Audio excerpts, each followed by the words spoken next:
All right, Darryl, Davos in the desert. We knew they were going to go ahead with it. Is it to tell the world that we don't care what you think about us? Exactly. And incredible stuff. China doing really amazing stuff with the bridge. Very beautiful, right? Very, very beautiful. And I mean, who's going to travel that long? That long, 55 kilometers, I'm told. Close to our own Dubai. Incredible. Close to our own Dubai.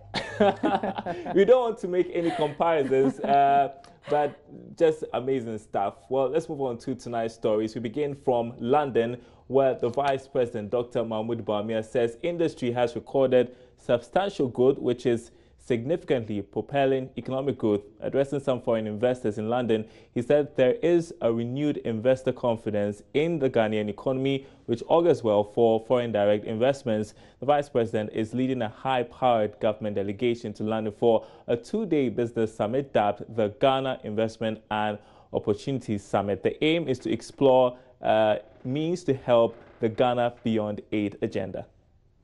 Well, I want to see an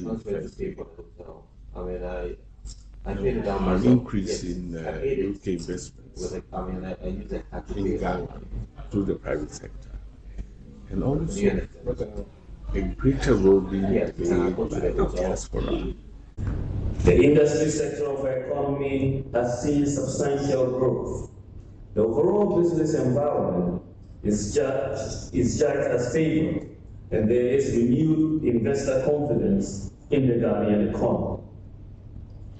Just last month, Standard & Poor's upgraded our sovereign credit rating from B- to B with a stable outlook on account of macroeconomic fundamentals and prudent public financial management.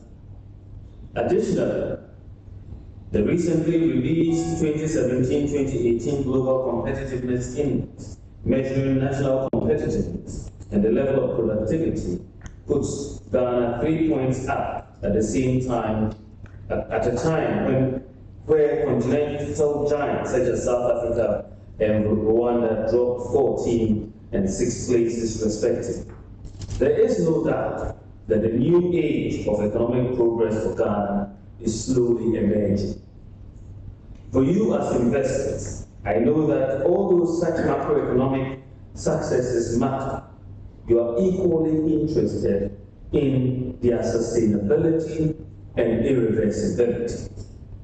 To entrench macroeconomic stability, government is putting in place measures to ensure irreversibility of the gains we have achieved so far. To this end, we are implementing structural measures to tackle some of the long-term structural issues. By the end of this year, and it will appear in the budget, we are going to be passing a fiscal responsibility law for the first time in our history. All right, so the Ghana Investment Promotion Council, a center rather, says it is more convinced a number of investors in the UK will be thronging Ghana in the coming weeks to explore investment opportunities. Government through the GIPC has gathered, as we've been reporting, top-class investors from across the world in a two-day meeting in London, convincing them to take advantage of what it describes as the serene, peaceful, and opportunity-filled atmosphere-blowing environment here in Ghana. Ghana's High Commissioner to the UK, Papa Usu Ankuma, told my colleague Seth Kwame Boateng the response has been great so far. And Seth joins us live from the UK for an update on the summit. Seth, if you can hear me, how are these investors accepting the convincing messages coming from Ghana? You heard that. All right, we lost Seth Kwame Boateng. We will re-establish connection with him there in London, where the Vice President is attending an investment summit, bringing together the top-class investors, sort of wooing them to Ghana. Let's move on to other stories. Now, the General Agric Workers Union says cost of food will shoot up in the last quarter of this year. General Secretary of the union, Edward Karwe, says despite numerous agric interventions by government, farmers are still facing high cost of production. The effect of this trend, he reveals, will see the cost of food soar, especially in Accra. According to the General Agric Workers Union, GAU, farmers across the country are reeling from the hike in fuel prices. General Secretary of the union, Edward Karewa, says farmers continue to accrue losses whenever prices are adjusted upwards. Passing on the cost to consumers, he says, has been the decision by farmers between now and December. We should expect high prices because prices are a function of a number of things. It's not only about production. And then in any case, even when farmers produce enough, it goes to waste because the post-harvest loss is still huge. Fuel prices have gone up. I think about a month or so ago, fuel prices went up, and now it has gone up again. And transportation will go up. It's only sometimes when it is trotro and those passenger ones that you need the statutory bodies like GPR to sit down and fix the price. But if it is cargo, they decide on their own. So, and cargo is the one that actually brings the food from the farm gate to the market. And those costs will go up, transport costs will go up, and then it will translate into the prices. So far, government has announced programs and policies aimed at reviving the agric sector. The Planting for Food and Jobs, for instance, is believed to have created about 750,000 jobs so far. But these policies, including the One Village, One Dam, according to Edward Karewa, has not addressed the case of food security in the country. When you talk about food security, you are talking about a number of things put together. One, you are talking about availability of the food itself. You are talking about accessibility, whether people can buy and can have the food together. Then you are talking about the quality of the food that is there. Now, these things put together, you can now be talking about food security. So when you talk about availability, anytime there's food available, anytime you can access that food, and then anytime you can get the quality that you want. Now, if you move to our communities, you know, will you be able to find food all the time? If that is yes, is it something that people can be able to access all the time? And then the quality of the food. Now, if you look at the situation in Ghana, where there's high unemployment rate, that alone suggests that people who are not necessarily into farming will find it very difficult to access the food because they don't have incomes to buy the food. If they even buy the food, they may not buy the quality food, you know, and that now compromises on food security. Agriculture was the second contributor to GDP in 2017. This can be seen in the rebased GDP, which indicates the services sector grew by 3.3%, industry leading with 15.7%, and agriculture being the second with 6.1%. You're watching The Business Live. Let's bring you a quick update on the Ghana Investment and Opportunities Summit in the UK. Hopefully, we can talk to Seth Kwame Boateng, who is driving on the streets of London. I guess you're back from one of those meetings. Seth, good to see you. Now, we've been talking about the fact that government is wooing investors in the UK to Ghana. How are investors reacting to the messages they're receiving from government? So I interacted with quite a number of them, and they look very positive, and they appeared very convinced. But there were some other things we were looking at to firm up their decision to go to Ghana and see for themselves the opportunities the delegation here have been talking about. So some are expecting to be in other meetings tomorrow to confirm some of the things they need confirmations for and decide what's next to do. But generally, a few that I spoke to, and what I also got from the High Commissioner, Papu Sankama, and GIPC Box, Yofi Grant, they have had separate meetings with some of them right after their presentations, and some have given the strongest. Okay. To look at the opportunities and how soon they can also tap into investment portfolio over there.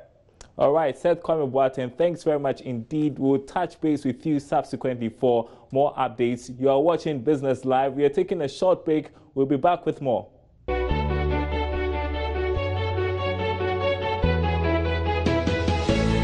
Welcome back to Business Live. To other stories now. Earlier this week, there were media reports of a looming ban on Ghana's pepper to the European Union market. The report suggested that the commodity was in danger of being blacklisted over questions of quality. It's been less than 12 months after the ban on export of 5 vegetable crops to the EU market was lifted.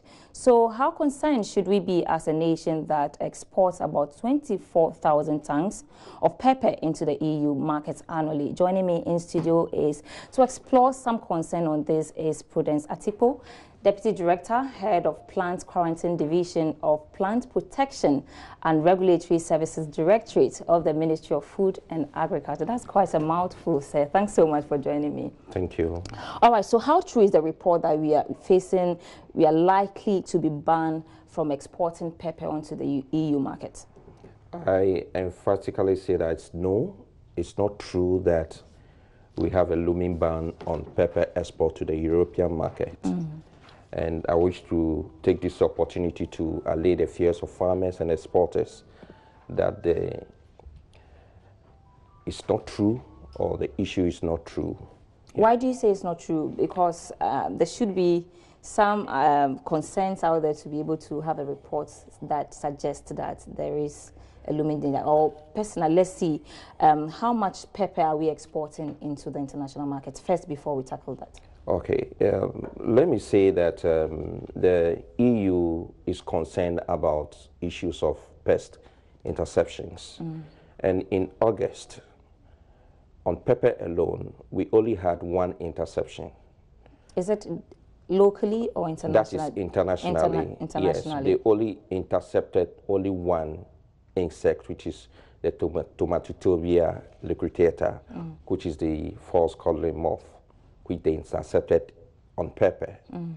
Now, in September, this rose sharply to 10, and that is where we had an alert from the EU.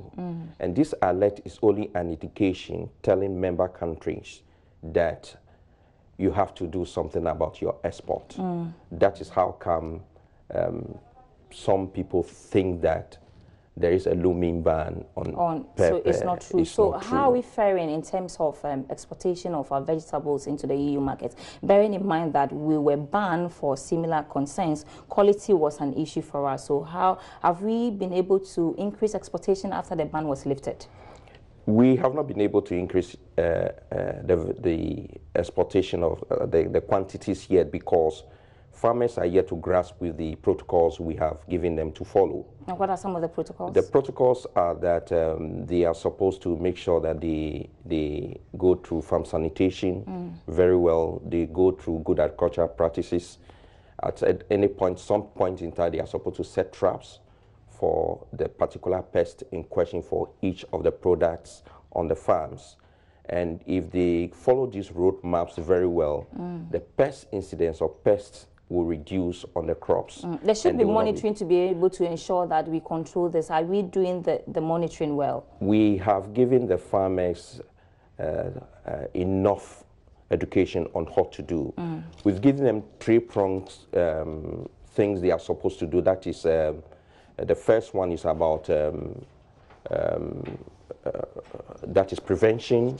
The second is about monitoring, and the third is to act. Prevention talks about making sure that the farm sanitation is well kept. And then for monitoring, you have to visit the farm, because it's an investment you have made. You have to visit the farm daily to make sure that things are going on well in the farm. There are no pest infestation, there are no diseases on your crops. And then if you see anything, you need to act immediately. All right, before I let you go quickly, 30 seconds, there have been concerns about standards with our vegetables, issue with the irrigation system. People are using dirty water, chemicals in the production of these crops. Are you concerned about it? Have you done anything about that? Yeah, we are concerned about that, because what we've introduced the farmers are to use biorational insecticides. These biorational insecticides are insecticides made from locally, that is from plants and plant products. These are not harmful to human health, and that is what they are using. Apart from that, they are also using biological insects to control some of the insects that are attacking the plants. All right, unfortunately, we don't have enough time, but we'll definitely invite you back for a conversation on this. But we move to other stories, and an Achimota graduate who went hawking marmalade ended up creating the Association of Ghana Industries. Her work at the first UN meeting for women and her speech on women's inability to get collateral led to the creation of Women's World Bank. Here is the story of Esther Oklu, the brain behind Nkulenu brand. She would have been 99 by now. One woman who broke the frontiers and put Ghana on the map. Her contributions to the general economy of Ghana and indeed industries are just unnumbered. She is the creator of, well, the AGI, the Association of Ghanaian Industries. Then she actually chaired the Women's World Banking worldwide when it was set up, well, in the 70s. Today, my lenses are now going to be focusing on what's happened to her Nkulenu company several years after she went to her grave. When she studied in London, she found out that during the war, the women preserved lots of food to keep them through the war. And therefore, she came back with the idea that she should do something similar. And that actually even influenced her processing our local foods to keep throughout the year. But then she also felt made in Ghana goods were not as popular as imported goods then. So she went out of her way to mobilize manufacturers to form an association. And it so happened it coincided with the government asking for a committee to be set up to help manufacturers with their problems. So she advertised in the newspaper and got many manufacturers around, and that was the beginning of what was then the Federation of Ghana Industries, which is now the Association of Ghana Industries. By 2019, she would have turned 100 years. Esther Oklu completed Achimota School and took to hawking. Her marmalade business started with an 8-cent gift from her aunt, who found Esther's poor condition disturbing. From 8 cents, she made profits and started expanding her business till her alma mater heard an Achimota student was hawking marmalade and decided to give her a contract. The school, the Achimota school, the authorities heard about it. And at that time, secondary schools, were considered as the highest educational level in the country. And for somebody to pass out at Achimota, of all places, to go hawking marmalade was unheard of. So they were, the authorities at Achimota were cited and invited her to hear the story. After hearing her story, they decided that she should go back and learn how to produce the marmalade and then the orange squash. They got in touch with the West African Frontier Force, who were then stationed in the Gold Coast at the Bama camp. And so they also gave a contract. As early as the 1950s, Esther Oklu brought canning equipment to start West Africa's second biggest canning company at the time. All right, so interesting report. The full documentary will be airing tomorrow on the AM show. Looking forward to it. A great story indeed. That's on AM show tomorrow at 7:15. Don't miss it. That'll be it for Business Live. Thanks for watching. My name is Sandra. My name is Daroka. More news on our website, myjoyonline.com/business.